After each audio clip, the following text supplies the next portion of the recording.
ಮೊದಲಿಗೆ ಸಂಗೀತ, ಇವರೇನು ಇಷ್ಟೊತ್ತಾದ್ರೂ ಬರಲೇ ಇಲ್ವಲ್ಲ? ಅಜಿತಾ, ಭೂಮಿ, ಓ ಮಕ್ಕಳ ಸಹವಾಸ ಬಂದ್ರಾ? ಬನ್ನಿ ಬನ್ನಿ. ಪಲ್ಲವಿ, ಅಜಿತಾ, ಭೂಮಿ ಬಂದ್ರು, ಬೇಗ ಬಿಸಿನೀರು ತಗೊಂಡ್ ಬಾ. ಆಗ ಅಜಿತ್, ಅಮ್ಮ ಅಷ್ಟೊಂದೆಲ್ಲ ಅರ್ಜೆಂಟ್ ಮಾಡಬೇಡ, ನಮಗೇನೂ ಆಗಿಲ್ಲ, ನನಗೆ ಶೀತನೇ ಇಲ್ಲ ಅಮ್ಮ. ಶೀತನೇ ಇಲ್ವಾ? ನಾನು ನಿನ್ನನ್ನು ನಿನ್ನೆ ಮೊನ್ನೆಯಿಂದ ನೋಡ್ತಾ ಇದ್ದೀನಿ. ನಿಂಬೆ ಹಣ್ಣು ಕಟ್ ಮಾಡಿ ಪಕ್ಕದಲ್ಲಿ ಇಟ್ಟರೆ ಸಾಕು 100 ಸರ್ತಿ ಅಕ್ಷಿ ಮಾಡ್ತೀಯ, ಅಂಥದ್ರಲ್ಲಿ ಮಳೆಯಲ್ಲಿ ನೆನೆದ್ರೆ ನಿನಗೆ ಶೀತ ಆಗಲ್ವಾ? ಸುಮ್ಮನೆ ಬಂದು ಕೂತ್ಕೊಳ್ಳೋ, ಏನು ಗುರಾಯಿಸ್ತಾ ಇದ್ದೀಯಾ? ಬಂದು ಕೂತ್ಕೋ ಅಂದೆ. ಆಗ ಭೂಮಿ, ಅತ್ತೆ ಶೀತ ಏನೂ ಆಗಿಲ್ಲ, ಬೇಡ ಬಿಡಿ ಅತ್ತೆ, ನಿನಗೆ ಬೇರೆ ಸಪ್ರೇಟಾಗಿ ಹೇಳಬೇಕಾ? ಬಾರಿಸ್ಬಿಡ್ತೀನಿ, ಬಂದು ಕೂತ್ಕೊಳ್ಳಿ. ಅಂದರೆ ಓವರ್ ಡ್ರಾಮಾ ಮಾಡ್ತಾ ಇದ್ದೀರಾ? ಅಕ್ಷಿ ಬಂತಾ? ಬಂದಿಲ್ಲ ಇನ್ನೂ, ನಾನು ಹೊಡೆದೇ ಇಲ್ಲ. ಬಂತಲ್ಲ, ಹಾಂ ಅಲ್ಲಿಗೆ ಸರಿ ಹೋಯ್ತಲ್ಲ, ನಾನು ಹೇಳೋದೇ ಕರೆಕ್ಟ್. 4 ಬಾರಿಸ್ಬಿಡ್ತೀನಿ, 100 ಮಾತಾಡ್ತಾರೆ, ಬಂದು ಕೂತ್ಕೋ. ಬರ್ತೀಯೋ ಎಳೆದು ಕೂರಿಸ್ಲಾ? ಗುರಾಯಿಸ್ಬೇಡ, ಕೂತ್ಕೊಳ್ಳೋ ಸುಮ್ಮನೆ. ನೀನು ಬರ್ತಾ ಬರ್ತಾ ಅಮ್ಮನ ಥರ ಬಿಹೇವ್ ಮಾಡ್ತಾ ಇಲ್ಲ, ಲೋಕಲ್ ರೌಡಿ ಥರ ಆಡ್ತಾ ಇದ್ದೀಯಾ ನೀನು ರೌಡಿ ಹಿಡಿಯೋನು ಆಗಿರಬಹುದು, ಆದರೆ ನಿನಗೆ ನಾನು ಅಮ್ಮ. ನೀನು ನನ್ನ ಮಾತೇ ಕೇಳಬೇಕು. ಸುಮ್ಮನೆ ತೆಪ್ಪಗೆ ಕೂತ್ಕೋ, ಹಿಡ್ಕೋ. ಓ 100 ಮಾತಾಡ್ತಾನೆ. ಹಂಗೆ ಬರ್ತಾ ಬರ್ತಾ ಸಣ್ಣ ಹುಡುಗ ಆಗ್ಬಿಟ್ಟಿದ್ದಾನೆ. ಬಿಸಿ ಬಿಸಿ ಬೆಳಿಗ್ಗೆ ಅಷ್ಟೊತ್ತಿಗೆ ಜ್ವರ ಬರಲಿಲ್ಲ ಅಂದರೆ ಸಾಕು, ಅಮ್ಮ ಇಷ್ಟು ಹಾಕಿದ್ರೆ ಶೀತ ಹೋಗೋದಿಲ್ಲ, ನಾನೇ ಹೋಗ್ಬಿಡ್ತೀನಿ. ನಿನಗೆ ಗೊತ್ತಾ ನನಗೆ ಗೊತ್ತಾ? ಬಾಯಿ ಮುಚ್ಕೊಂಡು ಕೂತಿದ್ರೆ ಸರಿ. ಅಮ್ಮ MBBS ನಿನ್ನ ಮಗ ಮಾಡಿರೋದು, ನೀನು ಅಲ್ಲ. ಜಾಸ್ತಿ ಮಾತಾಡಬೇಡ, ಬಗ್ಗು. ಅಮ್ಮ ಮಕ ಇಟ್ಬಿಟ್ಟಿಯಾ? ಕೊಡು ಇಲ್ಲಿ. ಬರೀ ತಲೆಹರಟೆ ಆಗಿ ಹೋಯ್ತು. ಅಮ್ಮ ಒಂದ್ಸಲಿ ಯೋಚನೆ ಮಾಡು. ಏನೋ ಯೋಚನೆ ಮಾಡೋದು? ಬಾಯಿ ಮುಚ್ಕೊಂಡು ಕೂತ್ಕೊಳ್ಳೋ. ಅಜಿತಾ, ಭೂಮಿ, ಹಬೆ ನಿಮ್ಗೆ ತಾಕ್ತಾ ಇಲ್ಲ, ಕರೆಕ್ಟಾಗಿ ಮುಂದಕ್ಕೆ ಹೋಗಿ. ಅತ್ತೆ. ಆಗ ಭೂಮಿ ಮನಸ್ಸಲ್ಲಿ, ಸಾಹೇಬ್ರು ಏನೇ ಬೈದ್ರು ಅವರ ಪ್ರೀತಿ ಅದಕ್ಕಿಂತ ದೊಡ್ಡದು. ಇವರನ್ನ ನೋಡ್ತಾ ಇದ್ರೆ ನಿಧಾನಕ್ಕೆ ನನ್ನನ್ನು ನಾನೇ ಕಳ್ಕೊಂಡು ಬಿಡ್ತೀನಿ. ಇಲ್ಲ, ಕಾನ್ಸ್ಟೇಬಲ್ ಆಗೋದೇ ನನ್ನ ಗುರಿ. ಈಗ ನನಗೆ ಅದೇ ಮುಖ್ಯ. ಇವರ ಯೋಚನೆಯಿಂದ ನಾನು ಹೊರಗೆ ಬರಬೇಕು. ಇಷ್ಟು ಬೇಗ ಆಗಿ ಹೋಯ್ತಾ? ಇನ್ನೊಂದು ಸ್ವಲ್ಪ ಹೊತ್ತು ಹಬೆ ತಗೋ. ಅತ್ತೆ, ನಾವು ಇಲ್ಲಿ ಹಬೆ ತಗೊಂಡು ಕೂತ್ಕೊಂಡ್ರೆ ಕೆಳಗಡೆ ಕೆಲಸ ಎಲ್ಲ ಯಾರು ಮಾಡ್ತಾರೆ? ಎಷ್ಟು ಕೆಲಸ ಇದೆ ಮಾಡೋದಕ್ಕೆ? ಅಂಜು ಕಾಯ್ತಾ ಇರ್ತಾಳೆ, ನಾನಿನ್ನು ಹೋಗ್ತೀನಿ, ಜಾಗ ಬಿಡಿ. 10 ನಿಮಿಷಕ್ಕೆಲ್ಲ ಏನೂ ಆಗ್ಬಿಡಲ್ಲ. ಇಲ್ಲ ಅತ್ತೆ, ಕೆಲಸ ಇದೆ. ಹುಚ್ಚು ಹುಡುಗಿ, ನನ್ನ ಮಾತೇ ಕೇಳಲ್ಲ, ಎಲ್ಲ ನಿನ್ನ ಬುದ್ಧಿನೇ. ಅಮ್ಮ ಮರ್ತಿದ್ದೆ, ಆ್ಯಕ್ಚುಲಿ ನಚ್ಚಿ ನನಗೋಸ್ಕರ ಕಾಯ್ತಾ ಇರ್ತಾನೆ, ಅವನ್ನ ರೆಡಿ ಮಾಡಬೇಕು. ನೀನು ಬೇಕಂದ್ರೆ ಒಂದು 5 ನಿಮಿಷ. ಕಳ್ಳ, ನಿನ್ನ ಬಗ್ಗೆ ನನಗೆ ಗೊತ್ತಿಲ್ವೇನೋ?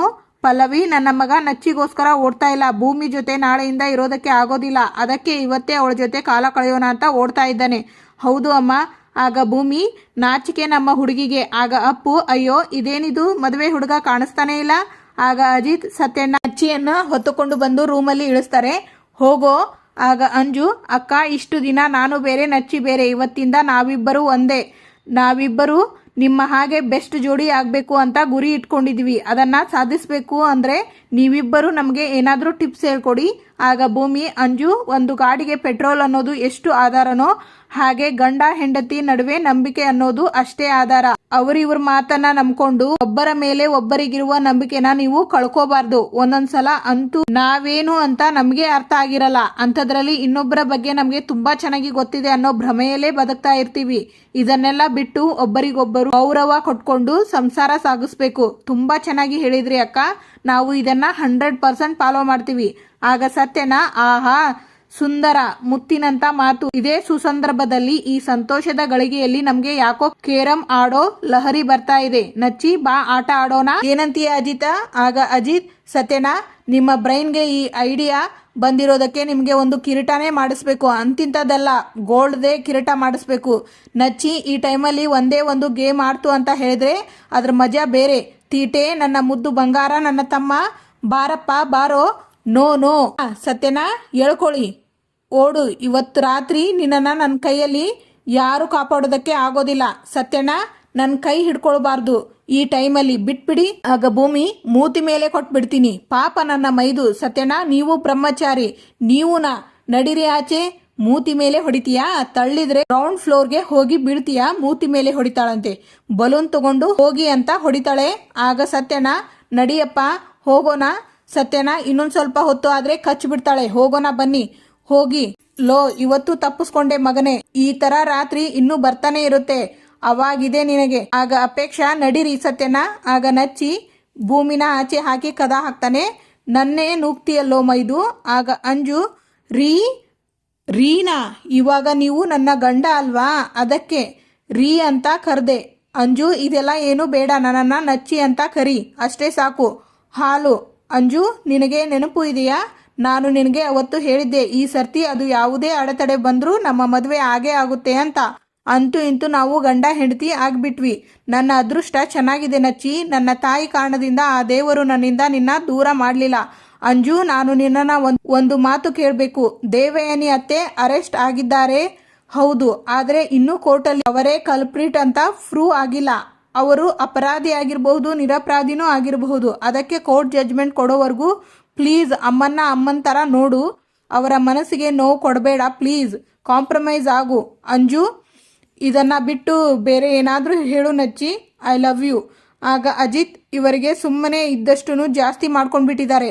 ಅಲ್ಲ ನಚ್ಚಿ ಫಸ್ಟ್ ನೈಟ್ ಅನ್ಕೊಂಡಿದ್ದಾರಾ ಇಲ್ಲ ನಮ್ಮ ಫಸ್ಟ್ ನೈಟ್ ಅನ್ಕೊಂಡ್ಬಿಟ್ಟಿದ್ದಾರಾ ಇವರು? ಆಗ ಭೂಮಿ, ಅಲ್ವಾ, ಮಂಚ ಅಂತೆ, ಮಂಚದ ಮೇಲೆ ಹೂವಂತೆ, ಅದರ ಮೇಲೆ ಹಾರ್ಟ್ ಸಿಂಬಲ್ ಬೇರೆ. ಚಿಚಿ, ನನಗೆ ನೋಡೋದಕ್ಕೆ ಒಂಥರ ಆಗ್ತಾ ಇದೆ. ನಿನಗೆ ನೋಡೋದಕ್ಕೆ ಹಿಂಸೆ ಆಗ್ತಾ ಇದೆ. ಆದರೆ ನನಗೆ ಇದರ ಮಧ್ಯದಲ್ಲಿ ನಿಂತ್ಕೊಂಡಿದ್ರೇನೆ ಕಂಬಳಿ ಹುಳ ಮೈ ಮೇಲೆಲ್ಲ ಓಡಾಡಿದ ಹಾಗೆ ಆಗ್ತಾ ಇದೆ. ಆ್ಯಕ್ಚುಲಿ ಸುಳ್ಳು ಹೇಳಬಾರ್ದು, ಡೆಕೋರೇಷನ್ ಎಲ್ಲ ತುಂಬ ಚೆನ್ನಾಗಿ ಮಾಡಿದ್ದಾರೆ. ಯಾಕೋ ಇದನ್ನು ಹಾಳು ಮಾಡೋದಕ್ಕೆ ಅಥವಾ ಕಿತ್ತು ಹಾಕೋದಕ್ಕೆ ನನ್ನ ವಿಕೃತ ಮನಸ್ಸು ಒಪ್ಕೋತಾ ಇಲ್ಲ. ಸಾಹೇಬ್ರೆ, ನೀವು ಅವಾಗವಾಗ ಕರೆಕ್ಟಾಗಿ ಮಾತಾಡ್ತೀರಾ. ನಾನು ಹೇಳಿದ್ದು ನಿಮ್ಮದು ವಿಕೃತ ಮನಸ್ಸು ಅಂದ್ರಲ್ಲ, ಅದು ಕರೆಕ್ಟ್ ಅಂತ. ನೀವು ಬಾಗಿಲು ಹ್ಯಾಕ್ ಹಾಕಿದ್ರಿ ಅಲ್ಲ, ಅದರಲ್ಲಿ ಹೊಸದೇನು ಇಲ್ವಲ್ಲ. ಕೆಲವೊಂದ್ಸಲಿ ನೀನು ಹೋಗಿ ಬಾಗಿಲು ಹಾಕ್ತಾ ಇದ್ದೆ, ಇವತ್ತು ನಾನು ಹೋಗಿ ಬಾಗಿಲು ಹಾಕಿದ್ದೀನಿ. ಇವತ್ತು ಸ್ಪೆಷಲ್ ಏನು ಅಂದರೆ ಡೆಕೋರೇಷನ್ ಒಂದು ಆಗಿದೆ ಅಷ್ಟೇ. ಅಂದ ಹಾಗೆ ಇಲ್ಲಿ ಏನೂ ಆಗಲ್ಲ ಅನ್ನೋದು ನಿನಗೂ ಚೆನ್ನಾಗಿ ಗೊತ್ತು, ನನಗೂ ಚೆನ್ನಾಗಿ ಗೊತ್ತು. ಅಂಥದ್ರಲ್ಲೂ ಈ ಪರ್ಫಾರ್ಮೆನ್ಸ್ಗಳು ಎಲ್ಲ ಯಾಕೆ ಮಾಡ್ತೀಯಾ ಅಂತ ನನಗೆ ಅರ್ಥ ಆಗಲ್ಲ. ಮಾತಿಗಷ್ಟೇ ಭೂಮಿ 2.0 ಅಂತ ಹೇಳೋದು, ನಡ್ಕೊಳ್ಳೋದೆಲ್ಲ ಹಳೆ ಭೂಮಿನೇ ಅಲ್ಲ. ನನಗೆ ಒಂದು ಅರ್ಥ ಆಗ್ತಿಲ್ಲ. ಏನೋ ಫಸ್ಟ್ ನೈಟ್ಗೆ ರೆಡಿ ಆಗೋ ಥರ ನೀನೇ ರೆಡಿ ಆಗಿಬಿಟ್ಟಿದೀಯಾ? ಏನು ಸಮಾಚಾರ? ಹೊಸ ಹೇರ್ ಸ್ಟೈಲ್, ಬ್ಲೌಸ್ ಡಿಸೈನ್. ಯಾಕೆ ಸಾಹೇಬ್ರದ್ದು ಮಾತು ಎಲ್ಲೆಲ್ಲೋ ಹೋಗ್ತಾ ಇದೆ? ಯಾಕೆ ಸಾಹೇಬ್ರೆ ಹೀಗೆ ನೋಡ್ತಾ ಇದ್ದೀರಾ? ನೀವು ಹೀಗೆಲ್ಲ ನೋಡಿದರೆ ನನಗೆ ತುಂಬ ಭಯ ಆಗುತ್ತೆ ಅಪ್ಪ. ತುಂಬ ಭಯ ಆಗುತ್ತಪ್ಪ ನಿನ್ನ. ನೋಡು, ವಿಕೃತ ಮನಸ್ಸು ಅಂತ ಪದ ಕೇಳಿದ ತಕ್ಷಣ ವಿಕೃತ ಮನಸ್ಸು ಜಾಗೃತಿ ಆದರೆ ಹೇಗಿರುತ್ತೆ ಅಂತ ಒಂದು ಝಲಕ್ ಬಿಟ್ಟೆ ಅಷ್ಟೇ. ಏನೇನೋ ಥಿಂಕ್ ಮಾಡಬೇಡ ನೀನು. ನಾನು ಬಾತ್ರೂಮ್ಗೆ ಹೋಗಬೇಕು. ಭೂಮಿ, ನಿನ್ನ ಹತ್ರ ಒಂದು ಮುಖ್ಯವಾಗಿರುವಂತಹ ವಿಷಯ ಮಾತಾಡಬೇಕು. ಮಾತಾಡಿ. ಆ್ಯಕ್ಚುಲಿ ಅಮ್ಮ ಹಾಸ್ಪಿಟಲಲ್ಲಿ ಇದ್ದಾಗ ನಾನು ನಿನಗೆ ಕೋಪದಲ್ಲಿ ಹಾಗೆಲ್ಲ ಮಾತಾಡಬಾರ್ದಾಗಿತ್ತು. ಒಂದು ಮಾತು ಇದೆಯಲ್ಲ, ನಾವು ಯಾರನ್ನ ತುಂಬ ಪ್ರೀತಿ ಮಾಡ್ತೀವೋ ಅವರ ಮೇಲೆ ಕೋಪನೂ ಹಾಗೆ ಮಾಡ್ಕೋತೀವಿ ಅಂತ. ನಾನು ಆ ಥರ ನಿನಗೆಲ್ಲ ಮಾತಾಡಿದ ಮೇಲೆ ತುಂಬ ಅಂದರೆ ತುಂಬ ಬೇಜಾರು ಮಾಡ್ಕೊಂಡಿದ್ದೀನಿ. ಯಾಕೆ ನಿನಗೆ ಆ ಥರ ಮಾತಾಡಿದೆ ಅಂತ ಹೇಳಿ. ನೋಡು ಭೂಮಿ, ಇಷ್ಟು ದಿನ ಏನು ನಡೀತೋ ಅದನ್ನೆಲ್ಲ ಒಂದು ಕೆಟ್ಟ ಕನಸು ಅಂತ ಮರ್ತು ಬಿಡೋಣ. ನನ್ನ ಕಡೆಯಿಂದ ನಾನು ನಿನಗೆ ಏನು ನೋವು ಮಾಡಿದ್ನೋ ಅದಕ್ಕೆ ನನ್ನ ಕಡೆಯಿಂದ ನಾನು ಸಾರಿ ಕೇಳ್ತಾ ಇದ್ದೀನಿ. ಪ್ಲೀಸ್, ಇನ್ನು ಒಂದು ದಿನ ಕಳೆದ್ರೆ ನೀನು ಟ್ರೈನಿಂಗ್ ಅಂತ ಹೊರಟು ಹೋಗ್ತೀಯಾ. ನೀನು ಹೋದ್ಮೇಲೆ ನನ್ನ ಜೀವನ ನೆನೆಸ್ಕೊಂತು ಅಂದರೆ ತುಂಬ ಭಯ ಆಗ್ತಾ ಇದೆ ಭೂಮಿ. ನನ್ನ ಲೈಫಲ್ಲಿ ನನಗೆ ಯಾವತ್ತೂ ಈ ಥರ ಜೀವನದಲ್ಲಿ ಅನಿಸೇ ಇಲ್ಲ. ಪ್ಲೀಸ್ ಭೂಮಿ, ನನ್ನನ್ನು ಬಿಟ್ಟು ಹೋಗಬೇಡ. ನನ್ನ ಜೊತೆನೇ ಜೀವನ ಪೂರ್ತಿ ಇದ್ಬಿಡು. I love you so much Bhoomi. ನನಗೆ ತುಂಬ ಭಯ ಆಗುತ್ತೆ ಭೂಮಿ. ಏನಾದರೂ ಮಾತಾಡು. ಮತ್ತೆ ನೀವು ಹಾಗೆ ಮಾಡಲ್ಲ ಅನ್ನೋದಕ್ಕೆ ಏನು ಗ್ಯಾರಂಟಿ? ಭೂಮಿ, ನನಗೆ ನಿನ್ನ ಭಯ ಅರ್ಥ ಆಗುತ್ತೆ ಭೂಮಿ.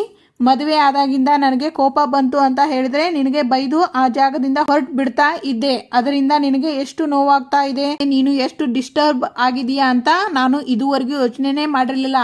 ಬಟ್ ನನಗೆ ಇವತ್ತು ಅದು ರಿಯಲೈಸ್ ಆಗ್ತಾ ಇದೆ. ನೋಡು, ನನ್ನ ಜೀವನದಲ್ಲಿ ನಿನ್ನ ಕಳ್ಕೊಳ್ಳೋದಕ್ಕೆ ನನಗೆ ಇಷ್ಟ ಇಲ್ಲ ಭೂಮಿ. ಇವತ್ತು ನಾನು ನಿನಗೆ ಪ್ರಾಮಿಸ್ ಮಾಡ್ತಾ ಇದ್ದೀನಿ, ಯಾವುದೇ ಕಾರಣಕ್ಕೂ ಅದು ಎಂಥದ್ದೇ ಜಗಳ ಆಯಿತು ಅಂದರೂ ಇಬ್ಬರೂ ಕೂತು ಮಾತಾಡಿ ಅದನ್ನು ಸಾಲ್ವ್ ಮಾಡ್ಕೊಳ್ಳೋಣ. ಬಿಟ್ರೆ ನಿನ್ನ ಮೇಲೆ ವಾಯ್ಸ್ ರೈಸ್ ಮಾಡಲ್ಲ. ನಿನ್ನನ್ನು ಮಗು ಥರ ನೋಡ್ಕೋತೀನಿ. I love you Bhoomi. I love you so much. ನನಗೂ ನಿಮ್ಮನ್ನು ಬಿಟ್ಟಿರೋದಕ್ಕೆ ಆಗಲ್ಲ ಸಾಹೇಬ್ರೆ. ನಾನು ನಿಮ್ಮನ್ನು ತುಂಬ ಪ್ರೀತಿಸ್ತಾ ಇದ್ದೀನಿ. ಐ ಲವ್ ಯು ಸಾಹೇಬ್ರೆ.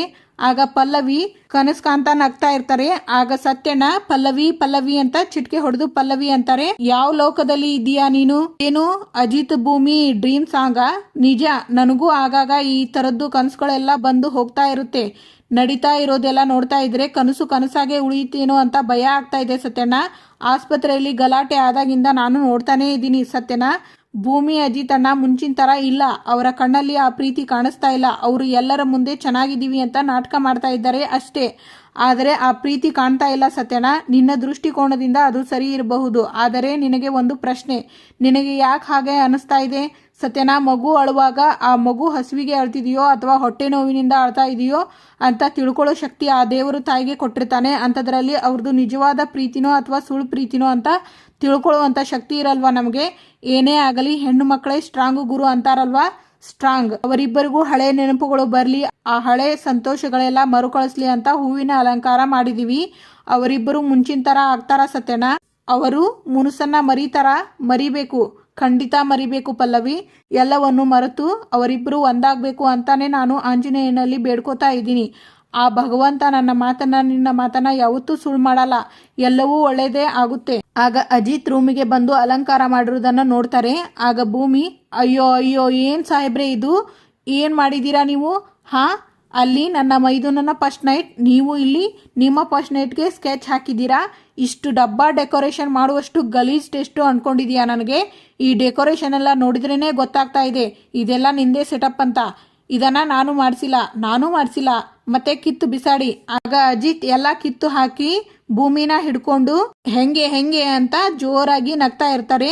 ಅಯ್ಯಯ್ಯೋ ಹುಚ್ಚ ರಘುವೀರ್. ಆಗ ಸಂಗೀತ, ಅಯ್ಯಯ್ಯೋ ಏ ಅಜಿತ, ಏನೋ ಮಾಡ್ತಾ ಇದ್ದೀಯಾ, ಬಿಡೋ ಅವಳನ್ನ. ಅಯ್ಯೋ ಭೂಮಿ, ಏನೋ ಆಗಿದೆ ನಿನಗೆ. ಇವತ್ತಿಗೆ ಇಲ್ಲಿನ ಸಂಚಿಕೆ ಮುಕ್ತಾಯ ಹೋಗುತ್ತದೆ. ಮುಂದಿನ ಸಂಚಿಕೆಯಲ್ಲಿ ಆಗ ಅಜಿತ್ ಹೊಚ್ಚಲಿನಿಂದ ಆಚೆ ಕಾಲಿಟ್ರೆ ನೀನು ನನ್ನ ಜೀವನದಿಂದ ದೂರ ಆಗೋಳು. ಆಗ ಭೂಮಿ, ಈ ಮನೆ ಹೊಸಲು ದಾಟುವವರೆಗೂ ನಾನು ನಿಮ್ಮ ಹೆಂಡತಿನೇ ಅಲ್ವಾ? ಟ್ರೈನಿಂಗ್ ಮುಗಿಸ್ಕೊಂಡು ಮತ್ತೆ ವಾಪಸ್ ಬರಬೇಕಾ? Thank you for watching.